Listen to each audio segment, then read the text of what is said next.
Rachel was 5 and Lucy 3 when Russ drove us home from the swimming pool one Saturday towards the end of June 2000.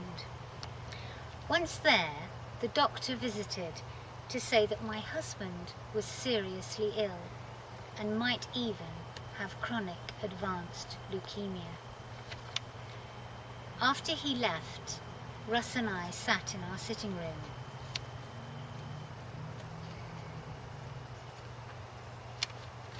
Well, at least there's something wrong. And I wasn't imagining it, Russ began.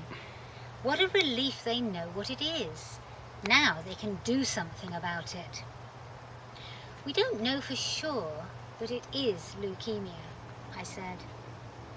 Let's keep it to ourselves tonight. I nodded. All right, I'll get some tea. We'll pray first. We need to put it all into God's hands. So we prayed to our Father in heaven, and we felt that he understood what we were going through. We got supper, put the 2 girls to bed, and slept in relative peace that night.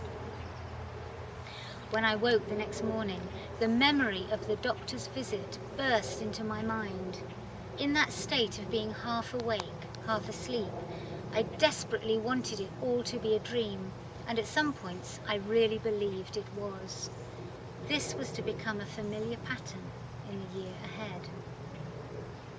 A week or 2 later, confronted with our situation, some people said, that could be happening to me. One woman remarked to me how lucky she felt that nothing like this had ever happened to her family.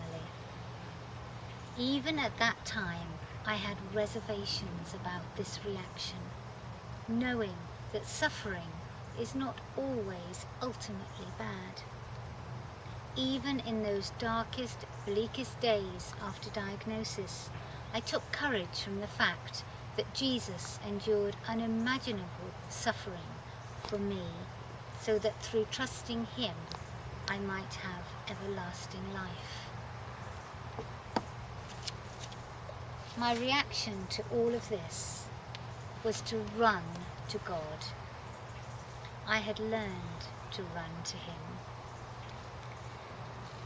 Just a little while later, I began to wrestle with awful pain, unanswered questions and blame. But this was balanced with the hope of Jesus Christ, for underneath me were his everlasting arms.